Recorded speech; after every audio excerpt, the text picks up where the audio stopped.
आदाब। दो रुख में आपका इस्तकबाल करते मैं हूं आपके साथ सना वारिस। मौत ही दुनिया की सबसे तल्ख हकीकत है। इस हकीकत को कोई झुटला नहीं सकता, लेकिन मौजूदा दौर में मौत की वजूहात पर लड़ाई है जिसके लिए अहले खाना दर दर भटक रहे हैं मौत के आखिरी सर्टिफिकेट यानी डेथ सर्टिफिकेट के लिए। हालांकि माजी में ऐसा नहीं था, चूंकि मौजूदा दौर में कोरोना से हुई मौत को सरकारी आंकड़ों में शामिल होना जरूरी है। अखबारों और तंजीमों के जरिए जमीनी सूरत हाल से वाकफियत हासिल होती रही, जिससे सरकारी फाइलों और जमीनी हकीकत में भारी तब्दीली की बात आया होती रही। बिहार में तो आंकड़ों से छेड़छाड़ का मामला कोर्ट तक पहुंचा, जिसके बाद हुकूमत ने गलती को सुधारते हुए नए आंकड़े जारी किए। इसी तरह आज मद्रास हाई कोर्ट में भी कोविड डेथ रिपोर्ट का मामला पहुंचा, जिसके बाद अदालत ने रियासती सरकार को कोरोना से हुई अमवात पर इब्तदाई रिपोर्ट 2 हफ्तों में दाखिल करने को कहा है। वहीं अपोजिशन पार्टी कांग्रेस हमेशा से कहती रही है कि बीजेपी ज़ेरे इख्तिदार वाली रियासतों में कोरोना के अमवात के आंकड़े घटाकर दिखाए जा रहे हैं ताकि मुआवजा ना देना पड़े। प्रमोद तिवारी ने कहा कि बिहार की सच्चाई हमारे सामने है। वहीं एनसीपी लीडर नवाब मलिक ने पीएम मोदी और सीएम योगी के दरमियान चल रही रस्साकशी को सिर्फ और सिर्फ कोरोना की नाकामियों से लोगों का ध्यान भटकाने का जरिया बताया। सवाल यह कि क्या वाकई में बीजेपी की रियासतों में मौत के आंकड़ों पर पर्दादारी है? क्या बिहार की तरह दिगर रियासतों में भी गलती सुधारेगी सरकार? आज इसी मौजू पर जानेंगे दो खास मेहमानों से उनका रुख। प्रोग्राम दो रुख में सबसे पहले दो खास मेहमानों का तारुफ करा दे। अपने प्रोग्राम दो रुख में हमारे दरमियान आनंद माधव साहब, जो कि तर्जुमान है कांग्रेस के, आपका इस्तकबाल करते हैं, वेलकम करते हैं। साथ ही साथ एक और खास मेहमान हमारे दरमियान मौजूद है, विक्रम बिधोरी साहब, जो कि तर्जुमान है, स्पोक्स पर्सन है भारतीय जनता पार्टी के, आपका भी वेलकम करते हैं। विक्रम बिधोरी साहब, सबसे पहले आपके पास आना चाहेंगे। गुज़िश्ता दिनों हमने बिहार का एग्जाम्पल दिया इंट्रो में ही, तो क्या ये लगता है कि आने वाले दिनों में सरकार दिगर रियासतों में भी जो अगर गलतियां की हैं तो उसको सुधारने की कोशिश भारतीय जनता पार्टी की रियासतें करेंगी? नहीं, मेरे सवाल है यहीं पर कि सिर्फ भारतीय जनता पार्टी, मैं दिल्ली से हूं और दिल्ली में ही आम आदमी पार्टी की सरकार ने जिस प्रकार से मौत के आंकड़े छिपाए, मैं सहमत हूं कि बहुत सारी सरकारों ने या उनके नुमाइंदों ने कोरोना काल के दौरान हुई मौतों को आंकड़े को छुपाने की कोशिश की। और उसमें जो किसी ने भी जो आरोप लगाया कि कहीं ना कहीं दिल्ली में जो देखने के लिए मिला है कि हो सकता है कि मुआवजा जो राशि है उसको देने की ना देने की मानसिकता के कारण भी हो। और अभी जो वास्तव में हैरानी करने वाली बात है कि दिल्ली में ये आंकड़ा, जब देश के अंदर कोरोना पीक पर था दूसरा कोरोना काल, तो दिल्ली में ये आंकड़ा विश्व के अंदर नंबर 1 पर था। लेकिन दिल्ली के मुख्यमंत्री लगातार देश और दुनिया को गुमराह कर रहे थे। प्रति 10 लाख, ठीक, आपकी बात मानते हैं। आपने दिल्ली का एग्जाम्पल दिया, दिल्ली में ऐसा हुआ होगा, आंकड़ों से छेड़छाड़ हुई होगी, जिसके बाद अपनी बात को रख रहे हैं। लेकिन सवाल ये उठता है कि भारतीय जनता पार्टी निशाने पर है और भारतीय जनता पार्टी की रियासतें कितनी है ये हम सबको पता है। यानी बड़े पैमाने पर अगर माना जाए जो इल्जामात हैं, जो दावे किए जा रहे हैं, तो बड़े पैमाने पर भारतीय जनता पार्टी शासित जो राज्य हैं वहां पर आंकड़ों से छेड़छाड़ हो रही है। आपकी इस बात को अगर हम माने तो मुझे बिल्कुल भी नहीं लगता। अगर भारतीय जनता पार्टी के आंकड़ों से अगर छेड़छाड़ हुई तो कुछ प्रस्तुत करे। आज हम उत्तर प्रदेश का उदाहरण दे सकते हैं। उत्तर प्रदेश ऐसा राज्य है जहां पर मात्र 1.4% कोरोना पेशेंटों की मृत्यु दर में आई है। अगर उसको सर वही तो प्रॉब्लम है ना, सवाल तो यही है ना कि आखिर जो मौत के आंकड़े हैं, जो जनता है, मैं आपको यहाँ बता दूं, जो जनता है, मेरठ का एग्जाम्पल दे दूं, मेरठ में एक परिवार कई दिनों तक अस्पताल का चक्कर लगाता रहा कि उससे डेथ सर्टिफिकेट मिल जाए, लेकिन उसे डेथ सर्टिफिकेट नहीं दिया जा रहा है। क्या चल रहा है फिर? डेथ सर्टिफिकेट मिलना ये एक अलग प्रक्रिया है, लेकिन उसके मौत के आंकड़े को छिपा करके रखना ये अलग प्रक्रिया है। ठीक, डेथ सर्टिफिकेट नहीं मिला एक मामला है, लेकिन मैं आपको जो दिल्ली, तो वो मान ही नहीं रहे ना कि मौत कोरोना की वजह से हुई है, इसलिए नहीं दे रहे डेथ सर्टिफिकेट। नहीं, ऐसा हो ही नहीं सकता है। अगर है तो बिल्कुल प्रस्तुत किया जाए। मैं यहाँ पर जो हमने देखा है दिल्ली के अंदर, दिल्ली सरकार मात्र 11,000 मौतें दिखा रही है कोरोना काल से, जबकि नगर निगम, स्थानीय निकाय जो लगातार कब्रिस्तान और जो अपने, मैं मानती हूँ आम आदमी पार्टी के प्रवक्ता को अगर मैं इस शो में मधु की होती तो उनसे मैं सवाल पूछती कि आप सवाल खड़े कर रहे हैं, लेकिन यहाँ पर सवाल ये उठता है कि भारतीय जनता पार्टी पर शक की सुई जा रही है कि बिहार में आपने तो गलती सुधारी, तो क्या दिगर रियासतों को लेकर भी आप गलती अपनी सुधारेंगे? विक्रम साहब, गलती होगी तभी तो हम बताएंगे ना। अगर ठीक है, आनंद माधव साहब आपके पास आएंगे हम इस सवाल के साथ।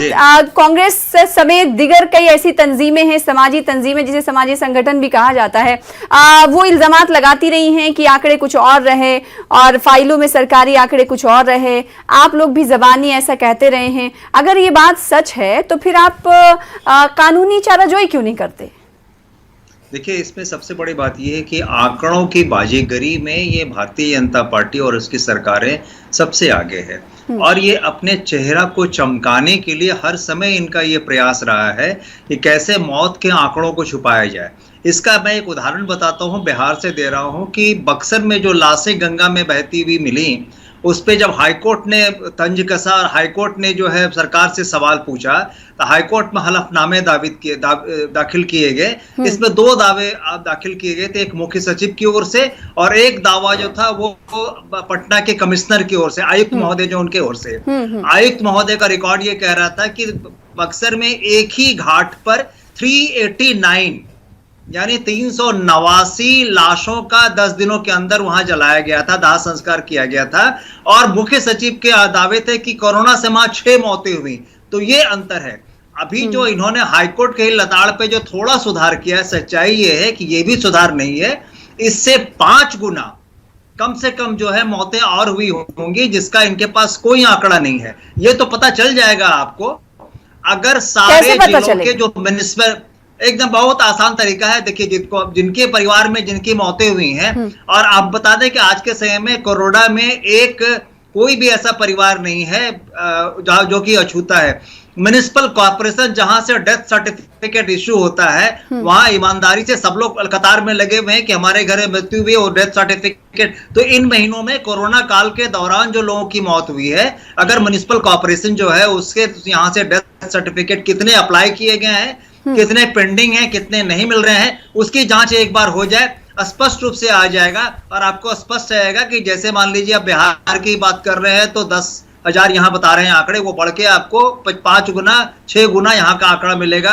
वही स्थिति उत्तर प्रदेश की होगी, वही स्थिति मध्य प्रदेश की होगी। लेकिन ये तो महारत है, ये सिर्फ हेडलाइन मैनेजमेंट का काम करते हैं भारतीय जनता पार्टी वाले। किसी भी ढंग से जनहित में कोई काम नहीं कर रहे हैं। पूरी कोरोना काल में इनकी व्यवस्था असफल रही और हेल्थ जो है सिस्टम इनका पूरा चरमरा गया ऊपर से नीचे तक। चारों ओर हाहाकार मचा। आप देखती हैं शमशानों में 24-24, 36-36 घंटे की कतारें लगी और ये कहते हैं कि मौत इतनी कम हुई है। पार्कों में लाशें जलाई गई, ये कहते हैं कि मौत नहीं हुई है। तो भाई वो हुआ क्या अचानक से कैसे? विक्रम किदोरी साहब, जाहिर सी बात, सवाल ये उठता है कि जब कोरोना दूसरी लहर में पीक पर था, उस वक्त हम देख रहे थे कि जगह नहीं मिल पा रही, लाशों को जलाने के लिए टोकन नहीं मिल पा रहा, लंबी लंबी लाइनें दिख रही। फिर उसी मकाम को लेकर इतने कम आंकड़े सामने आ रहे हैं तो सवाल तो खड़े होंगे ही, और वो भी बीजेपी शासित राज्यों को लेकर ही ज्यादा सवाल खड़े हो रहे हैं, जिसमें गुजरात, MP, यूपी। आपके सबका गणित ठीक कर देता हूँ। हाँ, मैं अकेले दिल्ली जहां पर गैर भाजपा शासित सरकार है, सुनिए आप फिर दिल्ली पर आ जाते हैं सर। मैंने कहा ना कि अगर मैं आम आदमी पार्टी के किसी प्रवक्ता को अगर मधु किया गया होता तो मैं आपकी बात मानती। मैं मान रही हूँ कि वहां पर छेड़छाड़ आपके मुताबिक आप जो दावे कर रहे हैं, ठीक है। नहीं, छेड़छाड़ नहीं हुई। मैं ऑन रिकॉर्ड बताता हूँ आपको। प्रति 10 लाख मृत्यु दर, ये मेरी बनाई हुई नहीं है, आप गूगल पर सर्च कर सकते हैं। विश्व में ये दर थी 455 प्रति 10 लाख। आम आदमी पार्टी की सरकार सिर्फ एक जगह है, यूटी में, विक्रम साहब, सिर्फ एक जगह है। हालांकि उसे नजरअंदाज नहीं किया जा सकता, आपकी बातें भी सही हैं, लेकिन जो भारतीय जनता पार्टी के हवाले से सवाल खड़े हो रहे हैं उसका जवाब कौन देगा? क्या आप आम आदमी पार्टी का एग्जाम्पल देकर अपने सवालों से बच जाएंगे, बचना चाहते हैं? मैं मृत्यु दर का एग्जाम्पल दे रहा हूँ। उत्तर प्रदेश में लाशों को देखा आपने गंगा के किनारे किस तरह से कानपुर और उन्नाव कई जगह दफन किए हुए लाशें मिली। आप उसको पहले एक बार सुनिए कि मृत्यु दर का वास्तव में आंकड़ा आया क्या था। पहले आया था विश्व में प्रति 10 लाख 455, भारत में ये एवरेज आई थी 10 लाख प्रति 234। दिल्ली में, बाकी अन्य राज्यों में दिल्ली से कई गुना बहुत कम थी।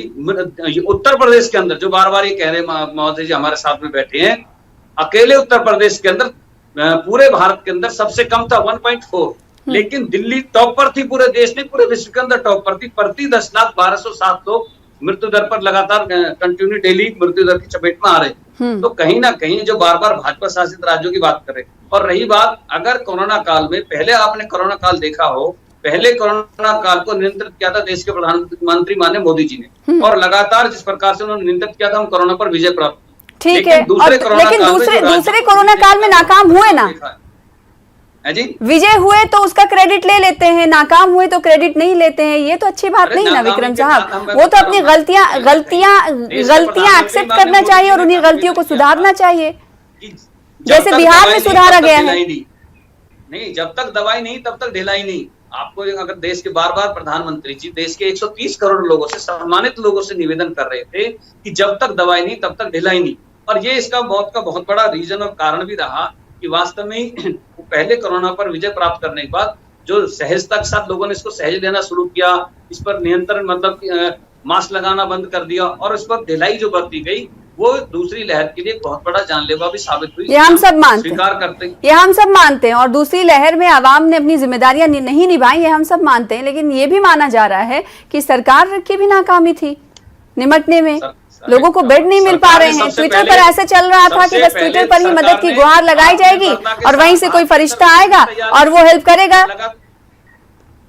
और जो बार ये जो विरोधी दल है, मैं इनसे निवेदन करना चाहता हूं, और एक बार बताइए कि 16 जनवरी को देश के अंदर विश्व की सबसे बड़ी टीकाकरण अभियान शुरू हुआ था इसी कोरोना को लेकर। क्या इनकी तरफ से एक भी कोई ऐसा निवेदन किया था देश के लोगों से कि मेरा सभी से निवेदन है कि कृपा करके टीकाकरण में शामिल हो? तब तो वो माननीय मोदी जी की टीका हो गया था, तो वो वैक्सीन बीजेपी की हो गई थी। तो कहीं ना कहीं तब भी इनको वैक्सीन में भी राजनीति सूझ रही थी, लोगों को डराने की कोशिश कर रहे थे, लोगों को कहीं ना कहीं से भ्रमित करने की कोशिश कर रहे थे। आज भी लोग वैक्सीन को लेकर भयभीत है, तो कहीं ना कहीं वैक्सीनेशन ना होना भी बहुत बड़ा कारण रहा, जिसको लेकर आज ये विषय रखा है। ठीक है, आप दाएं बाएं की बातें कर रहे हैं, जो सवाल आपसे किया जा रहा है उसका जवाब आप नहीं दे रहे हैं विक्रम बिधूरी साहब आपके पास। फिर मैं लौटूंगी उसी सवाल के साथ। आनंद माधव साहब, मेरा सवाल आपसे ये कि भारतीय जनता पार्टी एक्सेप्ट नहीं कर रही है, और जाहिर सी बात है अगर शुरुआती दौर की हम बात करें तो कांग्रेस पार्टी ने वैक्सीनेशन के हवाले से सवाल किए थे, वैक्सीन के ट्रायल के हवाले से सवाल किए थे, फिर उसके बाद कई तरह की बातें सामने आई थी। तो कहीं ना कहीं भारतीय जनता पार्टी आप पर इल्जाम ये लगा रही कि उस वक्त अगर ऑपोजिशन पार्टियों का साथ होता तो ये हालत नहीं होती ऐसे। देखिए, मैं इसको बिल्कुल अगर 2 मिनट का समय दिए मैं बताता हूँ। सबसे पहले भारतीय जनता पार्टी ऐसी बेशर्म पार्टी कोई है नहीं। अब बताइए, ये अपनी पीठ थपथपा रहे हैं, कह रहे हैं कि हम विजयी हुए तो ये स्थिति होती देश की कि लाश जो है सड़कों पे पड़ी रहती, हॉस्पिटल के बेड के लिए लोग तड़पते, ऑक्सीजन के अभाव में लाखों लोगों की मौत होती, दवाइयों का ब्लैक मार्केटिंग होता। तो ये देखने वाली बात, ये समझने वाली बात है। ये जो बेशर्मों की तरह कह रहे हैं कि हम विजयी हुए, ये तो समझ में नहीं आता है कि शर्म धोखे कहाँ पी गए हैं। दूसरी बात यह है कि इन्होंने अभी तुरंत फिर कहा कि जनता दोषी है ये दूसरी दोष में, क्योंकि इन्होंने कहा मास्क नहीं पहनते। आपने पूरी व्यवस्था को चौपट कर दी। हेल्थ स्वास्थ्य व्यवस्था के नाम से कुछ था ही नहीं। जो स्थिति है आज के दिन में वो सबके सामने स्पष्ट है। लाशें जो है वो जलने के लिए और कब्रिस्तान में दफन करने के लिए कतारों में लगी रहती थी, कहीं कोई जगह नहीं मिला। इन्होंने जो कहा वो सच करके दिखाया कि हर गांव में को शमशान बना दिया, एक सिटी स्मार्ट तो नहीं बनाया। रही टीकाकरण की बात, टीकाकरण नीति इनकी है ही कहां? 6 महीने में इन्होंने 3 बार टीकाकरण की नीति का जो है वो उसमें फेरबदल किया। पहले बोला तो मांग तो आप ही की थी, ऑपोजिशन पार्टियों को समझ नहीं आ रहा था पॉलिसी, यहाँ तक कि सुप्रीम कोर्ट भी ये मामला गया, सुप्रीम कोर्ट ने भी पॉलिसी पर नाराजगी का इजहार किया और आप बार बार कहते रहे, आप लोग तो मांग भी करते रहे कि टीकाकरण की जो नीति है उसमें बदलाव करने की जरूरत है, और जब बदलाव किया गया तो बदलाव क्यों किया गया? वही तो मैं बता रहा हूँ, यूनिवर्सल टीकाकरण, सार्वभौमिक मुफ्त टीकाकरण, इसकी मांग हम लोग शुरू से कर रहे हैं, जो कि आज भी नहीं हुआ है। आज भी ये अपने सुविधा के अनुसार से काम कर रहे हैं। 16 जनवरी को इन्होंने घोषित किया कि हम 45 से ऊपर वाले को मुफ्त टीका देंगे। टीका का अभाव हुआ, लोगों को ठीक से नहीं मिल पा रहा था। उसके बाद 2 मई को इन्होंने घोषणा की कि लोगों को जो है टीका मिलेगा 18 से 44 वर्ष का। या सप्ताह भर लोग टीका के लिए इंतजार करते हैं, बच्चों को टीका नहीं मिला। अब तीसरा इन्होंने कहा है 21 जून से फिर जो है हम सारे लोगों को देंगे, जिससे 75% जो है वो केंद्र सरकार खरीदेगी, उसकी जिम्मेदारी होगी। 25% जो है वो प्राइवेट संस्थानों में। अब इनको ये समझना पड़ेगा कि जो सरकारी संस्थान है, पूरी बात सुन लीजिए, मैं बीच में नहीं बोल रहा था, आप सुन लीजिए पूरी बात। सरकारी संस्थान उसकी कैपेसिटी मात्र 40% है, बल्कि उससे भी कम है, 34% के आसपास है। और जो प्राइवेट हमारे यहाँ सिस्टम है, हेल्थ सिस्टम, वो 65 से ऊपर उसका परसेंटेज है। तो अब ये बताइए कि 25% वहां, इसका मतलब ये है कि मध्यम वर्गीय परिवार के ऊपर इनका बोझ बनेगा। और मध्यम वर्गीय परिवार जो अलग अलग टीका है, किसी का 2700 रेट होगा पूरा मिला के, किसी का 1900 रेट होगा, वो देने के लिए वहां जाएगा। क्योंकि सरकारी जो अस्पताल हैं उनकी कैपेसिटी तो उतनी है नहीं, कतारों में लोग खड़े होंगे, अंत में जो मजबूर होकर प्राइवेट संस्थान में जाएंगे। तो किस तरह से प्राइवेट संस्थानों को, निजी संस्थानों को मुनाफा कमवाया जाए, इसका उपाय इसमें किया गया है। और अभी भी हम लोग फिर दोहराते हैं कि universal free vaccination is the only alternative. और कितने तक करेंगे? विक्रम बुधोरी साहब परोसते हैं, बेशर्मों की तरह दांत निपोड़ते हैं, लेकिन सच्चाई से दूर भागते हैं। जो सच्चाई है, उत्तर प्रदेश की बात नहीं करते हैं, जहां जो हजारों की संख्या में लाशें जो है वो गंगा के किनारे मिली। विक्रम बुधोरी साहब, आपका जवाब।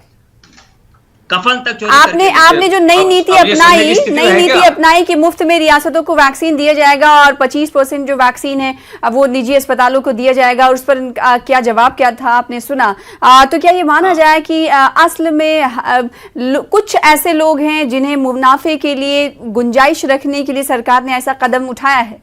देखिए, पहली बार में सबने कहा कि पहले फेज के अंदर अपने हेल्थ वॉरियर है उनको भी टीका लगना चाहिए। दूसरे फेज के दौरान अपने जो कोरोना वॉरियर है उनको टीका लगना चाहिए। तीसरे फेज में बहुत सहजता के साथ, कहीं किसी प्रकार की कोई उलझन नहीं थी, दिक्कत नहीं थी। तीसरे फेज के अंदर हम इसको 45 वर्ष की आयु तक लेकर के आए।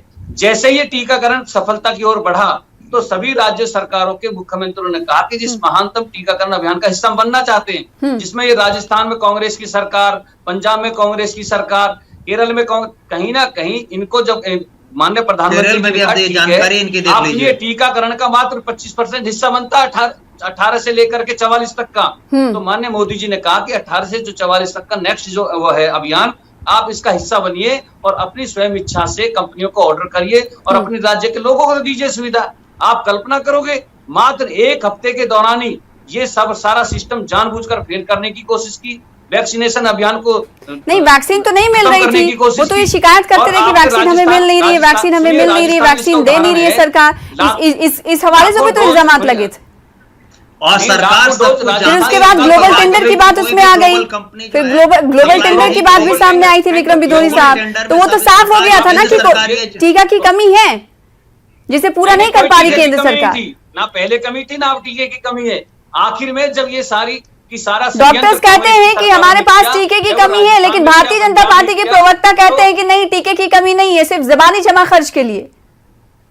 और उसके बाद आखिर में देश के प्रधानमंत्री जी को, केंद्र सरकार को ये जिम्मेवारी लेनी पड़ी टीकाकरण की। और मैं आपको दावा कर रहा हूं ऑन द टीवी रिकॉर्ड पर, आने वाले 3 महीने के अंदर अंदर टीका का कोई चर्चा नहीं होगी, टीका कोई मुद्दा ही नहीं होगा। 21 जून से इस महान जो विश्व का सबसे बड़ा टीकाकरण अभियान है, आज हम कम से कम 24 करोड़ की टीकाकरण के संख्या को पार कर चुके हैं। आनंद माधव साहब, इनका ये कहना है कि आने वाले 3 महीनों में टीका का कोई मुद्दा ही नहीं होगा। इट मींस कि सभी लोगों को टीका दिया जा चुका होगा। देखिए, इनको थोड़ा क्या लगता है कि इतने टीके हमारे पास होंगे, हमारे मुल्क के पास होंगे, जो डिस्ट्रीब्यूट हो जाएंगे, लोगों को लग जाएंगे, वैक्सीनेट हो जाएंगे लोग? भारतीय जनता पार्टी और ये सरकार का दावा है कि 31 दिसंबर तक ये सब लोगों को टीका दे देंगे, चाहे जैसे भी होगा। लेकिन इनको सच भी देखना चाहिए कि सच क्या है। जो टीका का ये तो 3 महीने कह रहे हैं ना, वो तो दिसंबर तक पहुंच भी नहीं रहे। नहीं, मैं तो दिसंबर तक की बात करता हूँ। जो भारत सरकार का अनाउंसमेंट है उसके बारे में बात कर रहा हूँ। बोलने दीजिए भैया, उसमें 9 कंपनियों को कहा गया है कि वो टीकाकरण देंगे, जिसमें मात्र 3 कंपनियों को अभी तक ये कोवैक्सीन और कोविड वाले जो है उनका जो है कितनी संख्या जो चल रहा है। 3 कंपनियां हैं। पूरी बात सुन लीजिए भाई साहब। एक सेकंड विक्रम साहब, एक सेकंड मैं आपको वक्त दूंगी। कंपनियों को अरे बीच में तो स्पुतनिक उसको भी अप्रूवल मिला है। विक्रम जी एक सेकंड। हाँ, स्पुतनिक जो है 9 कंपनियों को इन्होंने जो है अप्रूवल दिया है, उसमें से 3 ही जो है वो अभी तक भारत सरकार को दवाई सप्लाई करने में सक्षम है। बाकी 9 का कारण ये है कि जितने और जो अदर जो कंपनीज हैं 9 उनका जो है वे ट्रायल स्टेज में ही है। तो ट्रायल पूरा होगा और उसके बाद फिर ये देंगे। दूसरा जो ये 3 में भी कोवैक्सीन और कोविड जो उत्पादन कर रहे हैं हमारे भारत बायोटेक और ये सीरम इंस्टीट्यूट, इनका भी है। इनको कैपेसिटी बढ़ाने के लिए कहा गया है। कैपेसिटी बढ़ाने की प्रक्रिया है। सीरम इंस्टीट्यूट के डायरेक्टर ने खुद ही ये स्टेटमेंट दिया कि मार्च में जो प्रोडक्शन होगा हम उसको जून में मार्केट में ला सकते हैं, या जून में हम उसका सप्लाई कर सकते हैं, क्योंकि ये उसका कई एसओपी से गुजरता है, कई सिस्टम से गुजरता है, फिर पैकेजिंग होती है, तब जाके वो बाहर जाता है। सबसे बड़ी बात है कि अभी भी 176 अभी मात्र जो है हमारा दोनों डोज का टीका हमारे भारत देश में आज के दिन में मात्र 4% लोगों को हो चुका है। अभी इनको कम से कम 176 करोड़ डोज इनको देना है। अब 176 करोड़ और अब इनके साथ दिक्कत ये है कि अब आंकड़ों की अगर माने तो 4% लोगों को दोनों डोज लगे हैं। आप ये कैसे कह सकते हैं कि आने वाले 3 महीनों में सभी लोग वैक्सीनेट हो जाएंगे? बड़ा दावा नहीं है ये, तो आपकी सरकार से भी आज बड़ा दावा हो गया। वो तो दिसंबर तक की बात कर रहे हैं आप, तो 3 महीने, अभी जून चल रहा है, ज्यादा लोगों को यानी सितंबर में ही वैक्सीनेशन हो चुका है। आपको लग रहा है कि वैक्सीनेशन हो जाएगा?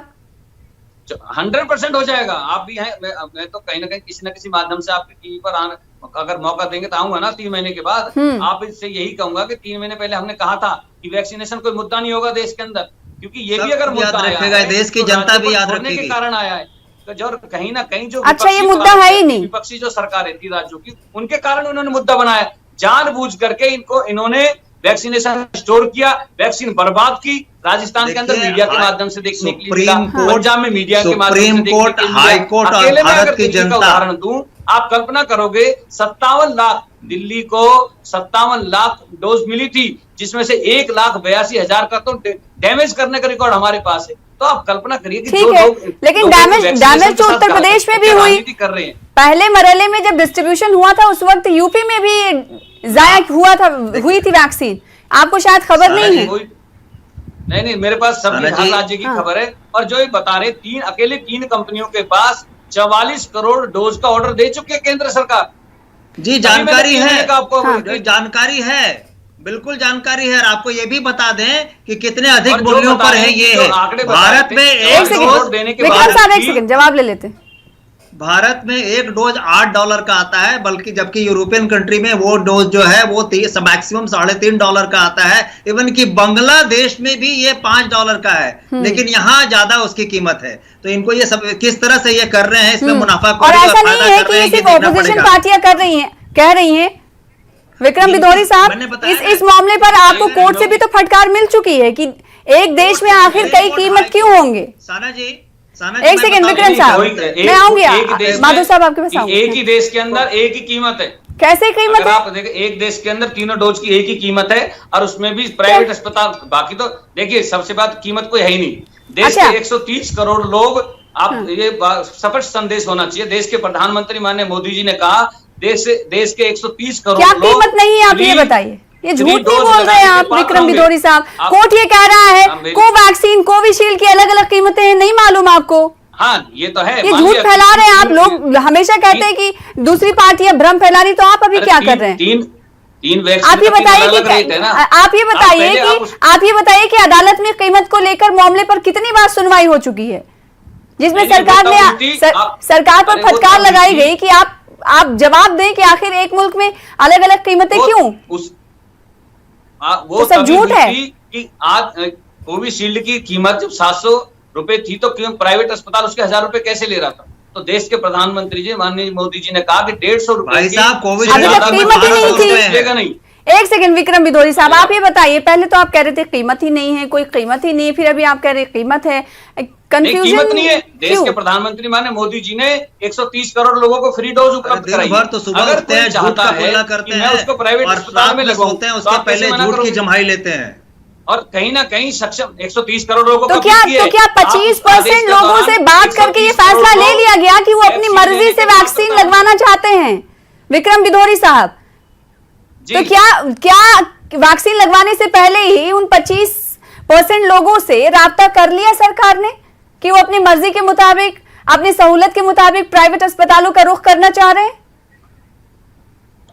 ये तो आपको पहली बार थोड़ी है। अगर आदमी चाहे तो सरकारी अस्पताल में इलाज करा सकता है, आदमी चाहे तो प्राइवेट अस्पताल में इलाज करा सकता है। और कहीं ना कहीं मैं इस टीवी शो के माध्यम से कहता भी हूँ, निवेदन करूंगा देश के लोगों से, जो सक्षम व्यक्ति है, जो कहीं ना कहीं अपनी डोज प्राइवेट अस्पताल में शुल्क देकर के लगा सकते हो। आनंद माधव साहब, और इवन लास्ट कमेंट आपसे चाहूंगी मैं कि जैसे बिहार में आंकड़ों को लेकर तब्दीली की गई, वहां पर ऑपोजिशन पार्टियों ने इस मुद्दे को काफी उठाया। दीगर रियासतों में अगर एमपी की बात करें, गुजरात की बात करें, यूपी की बात करें, वहां आपको लगता है कि वहां पर आंकड़ों से छेड़छाड़ की गई है, तो आप इस मौजू को उठा क्यों नहीं रहे? आपको लगता है कि यहाँ सरकार को ध्यान देने की जरूरत है और इसमें बदलाव की जरूरत है?